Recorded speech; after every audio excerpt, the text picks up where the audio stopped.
दोस्तों नमस्कार, आपका स्वागत है तेजस व्लॉग के एक और ख़ास वीडियो में। दोस्तों बहुत सारे कमेंट्स आ रहे थे कि सर कॉस्मेटिक की दुकान कैसे शुरू करें और किन किन बातों का ध्यान रखना चाहिए। क्या कॉस्मेटिक की दुकान हम कॉलोनी के अंदर भी कर सकते हैं या कोई बेस्ट लोकेशन ही हमें देखनी पड़ती है। तो आज इस वीडियो में मैं आपको बताने वाला हूं, यदि आप कॉस्मेटिक की दुकान कर रहे हैं तो आपको ये वीडियो ज़रूर देखनी चाहिए, वरना आप कॉस्मेटिक की दुकान तो कर लोगे, पैसा तो लगा लोगे, मगर फिर पछताओगे जब उस कॉस्मेटिक की दुकान के ऊपर कस्टमर आ कर के फिर दोबारा नहीं आएगा। तो आएगा कैसे और किस किस बात का आपको ध्यान रखना है, इस वीडियो में आपको मैं पूरी तरीके से जानकारी देने वाला हूं।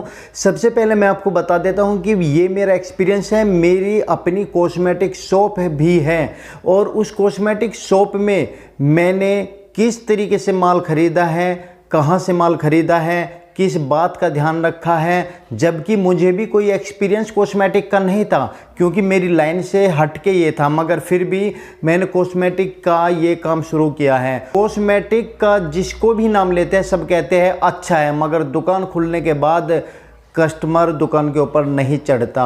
आखिर इसके पीछे क्या कारण और कितना मार्जिन कॉस्मेटिक में होता है, मार्जिन कहाँ पर होता है, बचत कहाँ पर होती है, वो सब कुछ आज इस वीडियो में मैं बताने वाला हूँ। बस आपसे अनुरोध है कि वीडियो पसंद है वीडियो को लाइक शेयर और चैनल को लाल रंग का बटन होगा उस पर सब्सक्राइब कर लीजिए और घंटे को दबा लीजिएगा ऑल पर सेलेक्ट करके। तो आइए दोस्तों वक्त बर्बाद नहीं करते और मैं बताता हूँ आपको कि कॉस्मेटिक की दुकान यदि आप खोलने जा रहे हैं तो आपको इन बातों का ध्यान रखना पड़ेगा। नमस्कार, मैं हूं प्रहलाद सिंह और आप देख रहे हैं आपका अपना YouTube चैनल तेजस व्लॉग।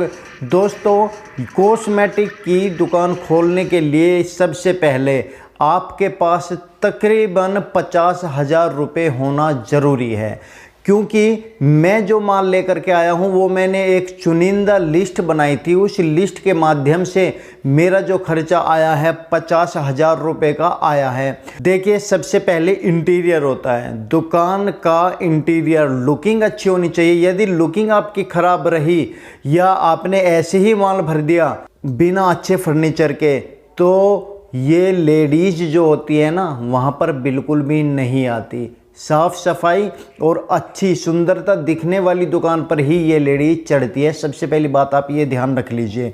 दूसरी बात आप ध्यान रख लीजिए कि जब आप दुकान खोलो आपका इंटीरियर भी अच्छा है, दुकान भी अच्छी है, चाहे वो दुकान आपकी कॉलोनी के अंदर हो। ये भी मैं आपको अभी बताने वाला हूँ कि कॉलोनी के अंदर या मार्केट में कितना अंतर होता है और किस तरह का वहाँ पर आपको सेल करनी पड़ती है, मोल भाव वाली करनी पड़ती है या फिक्स रेट वाली करनी पड़ती है। आपको ये वीडियो स्किप नहीं करनी है, बहुत ही इंपॉर्टेंट ये टॉपिक है जो आपके काम आने वाला है। जो लोग कॉस्मेटिक की तरफ जाने वाले हैं सब कुछ मैं इसमें बता रहा हूँ। आपको ध्यान रखना है कि जब आप दुकान स्टार्ट कर लेते हो तो आपको सबसे पहले बैठने का इंतज़ाम रखना है। वहाँ पर कोई स्टूल वगैरह 3-4 स्टूल ऐसे डालने हैं जो वहाँ पर लेडीज़ आए, जो कस्टमर आए वे बैठ जाए। ये मैं क्यों कह रहा हूँ, क्योंकि लेडीज़ जितनी ज़्यादा दुकान के ऊपर बैठी हुई भी मिलेगी तो ये समझ लीजिए दूसरी लेडीज़ उनको देख करके आएगी। यहाँ पर पुरुषों के लिए अलग बात हो जाती है। यदि पुरुष बैठते हैं तो कस्टमर दुकान पर नहीं चढ़ता, यदि लेडीज़ बैठ जाती है दुकान के ऊपर तो कस्टमर उस लेडीज़ को देख करके दुकान के ऊपर 100% आता है। ये औरतों की आदत होती है एक दूसरे को देख करके बहुत जल्दी दुकान के ऊपर चढ़ती है। तो बैठने का इंतजाम बहुत अच्छा होना चाहिए जिससे कि कस्टमर है, कस्टमर के आते ही आप कह दो कि मैम आप बैठिए और कुछ भी उनके सामने चाहे देखना हो या ना देखना हो आप अपने काउंटर के ऊपर लगा दे, जिससे कि आने जाने वालों को ये दिखाई दे कि ये मैडम यहाँ से कुछ खरीद रही है।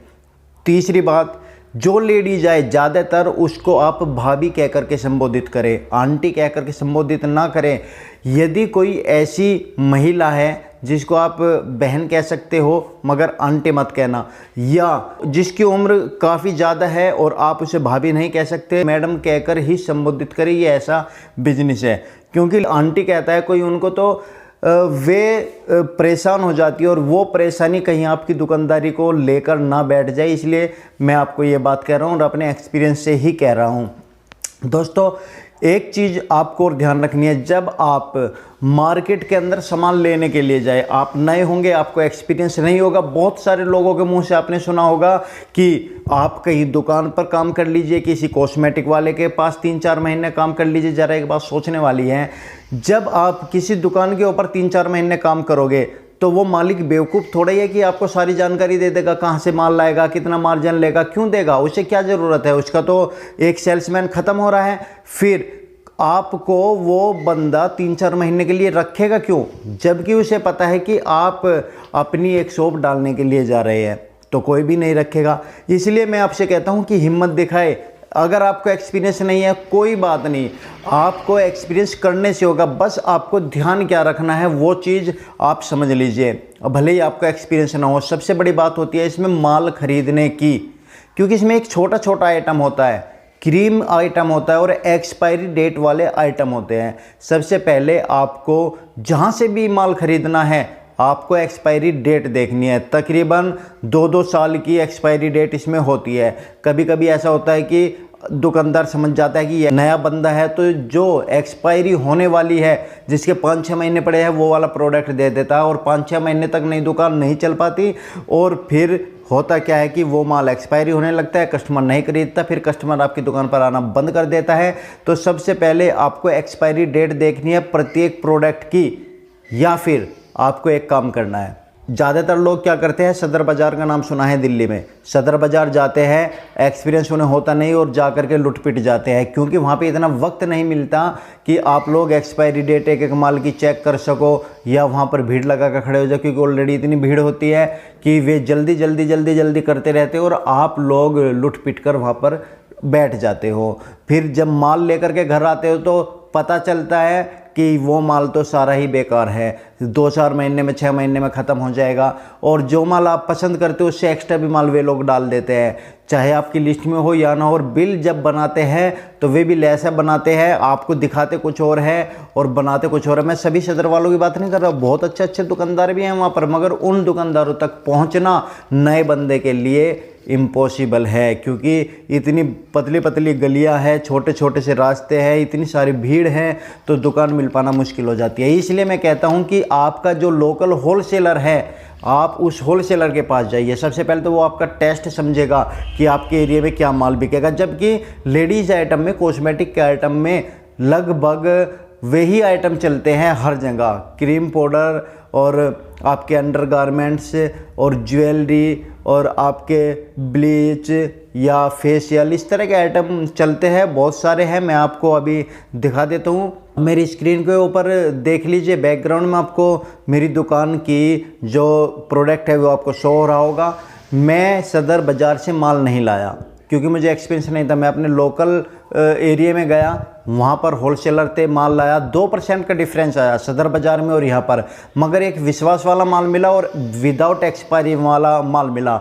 मैं आपको बता देता हूँ, यदि आपके पास कोई होलसेलर है, आपको पता है कि आपके पास यहाँ पर कोई होलसेलर है आपके 15-20-30 किलोमीटर के आसपास, आप डायरेक्ट वहाँ पर जाइए, उसे बताइए कि हम नए बंदे हैं, एक्सपायरी डेट वाला हमें माल नहीं चाहिए। अपनी एक लिस्ट बना कर ले जाओ, जितना आपको याद हो कि ये आइटम इसमें चलते हैं, वो लिस्ट बना करके ले जाओ। उस लिस्ट के हिसाब से आप उनसे ले सकते हो, या आप उन्हें ये कह सकते हैं कि मुझे 30-40 हज़ार का कॉस्मेटिक आइटम तैयार कर दो, नई दुकान ओपन करनी है। बहुत सारे ऐसे होलसेलर्स अच्छे पड़े हुए हैं जो आपको बहुत ही अच्छा माल निकाल करके दे देंगे, भले ही 2% एक्स्ट्रा लगे, मगर वो 2% आपके बहुत काम आने वाला है, क्योंकि एक तो उसमें 2-2 साल का आपको टाइम मिल जाएगा प्रोडक्ट निकालने के लिए। सबसे पहले खास बात यही ध्यान आपको रखना है कि 2 साल का मिनिमम इसमें ज़्यादातर टाइम होता है कि 2 साल तक एक्सपायरी डेट नहीं आती। यदि 2021 में लिया तो 2023 या उससे भी ज़्यादा चलने वाले प्रोडक्ट होते, तो बड़े आराम से आप निकाल सकते हो। ज़्यादा क्वांटिटी ना ले प्रोडक्ट की क्वांटिटी छोटी छोटी ले। एक प्रोडक्ट है उसकी 2 पीस ले लिए, दूसरे का प्रोडक्ट है 1 पीस ले लिया, 2 पीस ले लिए, इससे ज़्यादा ना ले। 3 पीस ले लिए, इससे ज़्यादा ना ले। बहुत होलसेलर है ऐसे दे देते हैं, ज़रूरी नहीं है कि वे पूरा ही सेट देते हैं। आप उन्हें कहो हम नए दुकानदार हैं, हमें 2-2 पीस सबके दे दो, तो वे बड़े आराम से आपको ये 2-2 पीस निकाल करके आपकी एक वैरायटी ऐसी बना देंगे, जो भी कस्टमर आएगा वो आपका कस्टमर आपकी दुकान से खाली नहीं जाएगा। और दोस्तों एक बात बताता हूँ, यदि आपका 50,000 का बजट है तो 40,000 ही खर्च करके आना, 10,000 बाकी बचाए रखना, क्योंकि जिस समय आप दुकान पर बैठोगे उस समय कस्टमर ऐसी ऐसे आइटम मांगेगा कि आप भले ही अपने हिसाब से पूरा करके लाए हो मगर वे पैसे काम आने वाले हैं। जो भी कस्टमर मांगे उसे आप नोट कीजिए एक पेपर पर, और नोट करने के बाद अगले ही दिन अपने लोकल होलसेलर के पास जाइए और वहाँ से माल उठाकर ले आइए। वे 10,000 रुपये जब काम आने वाले हैं। दुकान खोलने के और माल लाने के बाद भी 5 से 10,000 रुपये एक्स्ट्रा आपको चाहिए होते हैं, जिससे कि माल जो कस्टमर मांगता है वो तुरंत ले, और कस्टमर को बताए कि मैम आज आ जाएगा या कल आ जाएगा। उसे बताए कि नई दुकान है कि कल को हम माल ले आएंगे, जो आपने लिखवाया हमने नोट कर लिया, आप कल ले लीजिए। कस्टमर आते हैं, मैंने खुद इस्तेमाल किया है कि जो माल हमारे पास नहीं था वो माल हमने नोट किया और कस्टमर को बताया कि हम कल तक ये माल ले आएंगे, और कस्टमर वो माल लेने के लिए कल तक आया और हमने वो माल उसे दिया।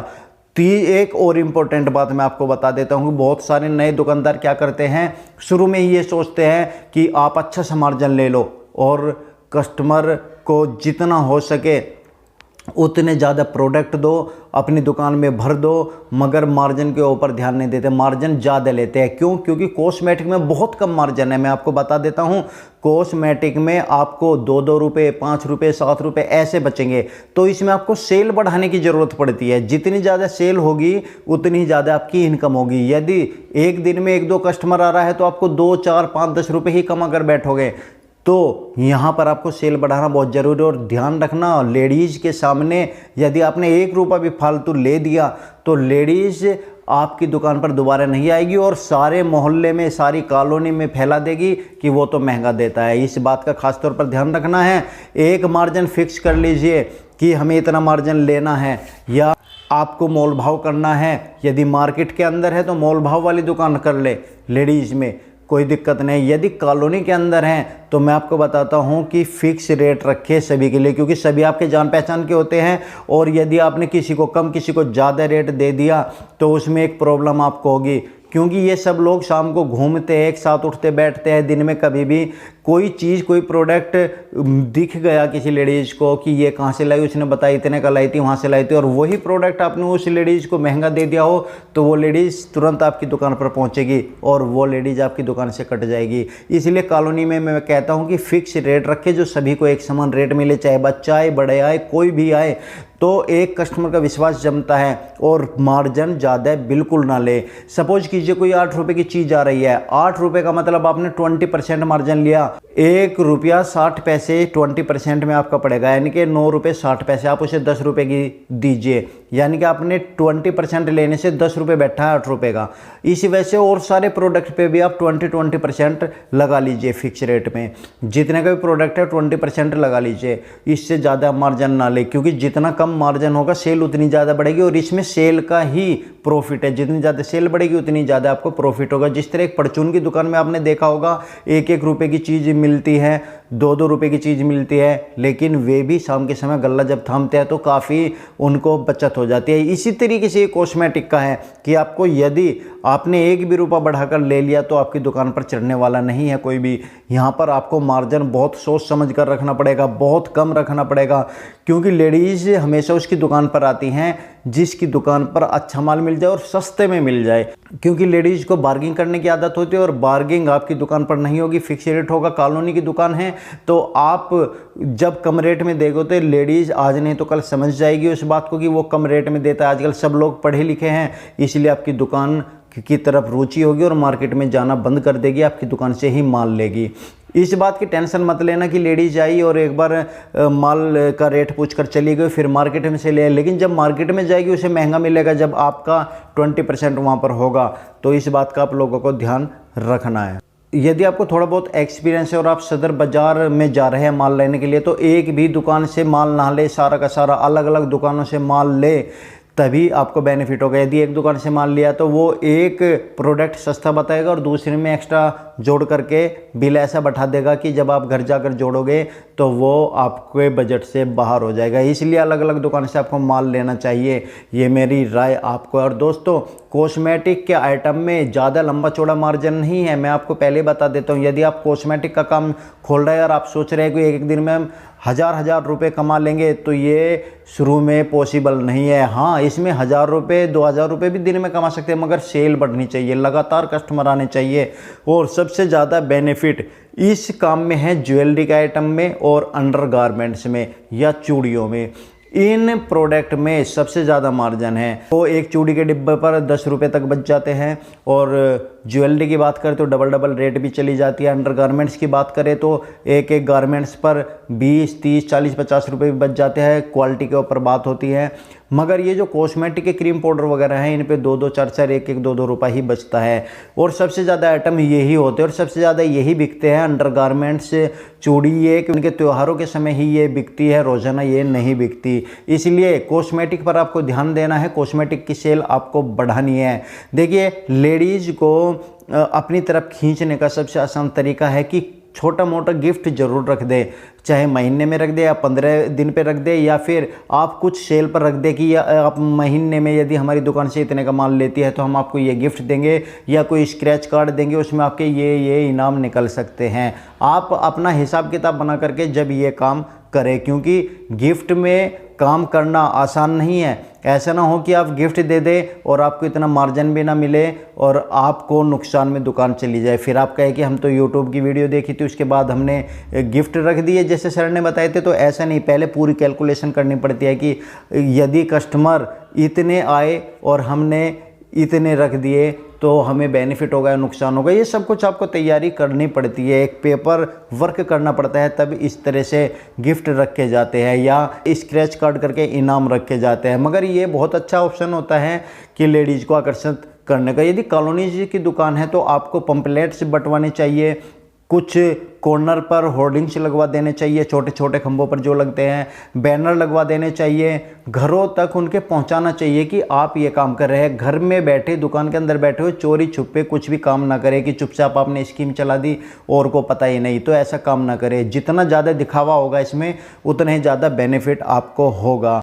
कुछ लोगों के पास काफ़ी इन्वेस्ट करने के लिए पैसा होता है, तो बहुत सारे क्वेश्चन ऐसे भी आते हैं कि सर कॉस्मेटिक के साथ हम और क्या काम कर सकते हैं। देखिए, कॉस्मेटिक के साथ आप जनरल स्टोर का काम कर सकते हैं। बहुत सारे जनरल स्टोर में आइटम आ जाते हैं। जिस तरह से कॉलोनी में दुकान है तो घरेलू जो दुकानें होती है, जो घर का जो सामान होता है, सबको पता है घर में क्या क्या सामान यूज किया जाता है, वो सामान आप अपने कॉस्मेटिक आइटम में रख सकते हैं। मगर आपको बोर्ड जो बनवाना पड़ेगा कॉस्मेटिक एंड जनरल स्टोर का बनवाना पड़ेगा।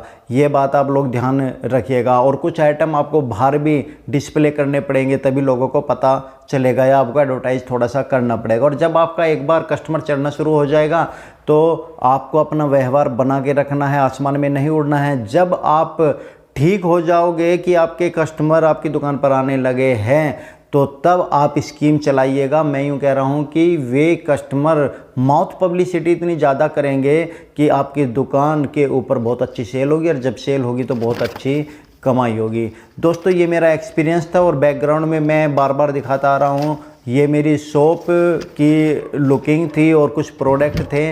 बाकी जो दूसरा पार्ट आएगा कॉस्मेटिक के बारे में, वो मैं आपको बताऊंगा प्रोडक्ट दिखा करके कि कौन से प्रोडक्ट पे कहाँ मैन्युफैक्चरिंग डेट होती है, किस तरह से आप पता लगाओगे, कितने का माल कितने में बिकते हैं, कौन कौन से प्रोडक्ट है, वो सब कुछ यदि आप लोग कमेंट्स करेंगे तो मैं ज़रूर बताऊंगा। कॉस्मेटिक का यदि दूसरा पार्ट आप चाहते हैं तो आप इस वीडियो को शेयर कीजिए, लाइक कीजिए, सब्सक्राइब कीजिए चैनल को, और हमें कमेंट्स में बताइए कि क्या मैं दूसरा पार्ट कॉस्मेटिक का लेकर के आऊँ। यदि ये वीडियो अच्छी चली, आप लोगों ने अच्छा साथ दिया, तो मैं ज़रूर दूसरा पार्ट 2-4 दिन में ही लेकर के आ जाऊँगा। तो तब तक के लिए धन्यवाद। थैंक यू वेरी मच हमारी वीडियो देखने के लिए। Thank you so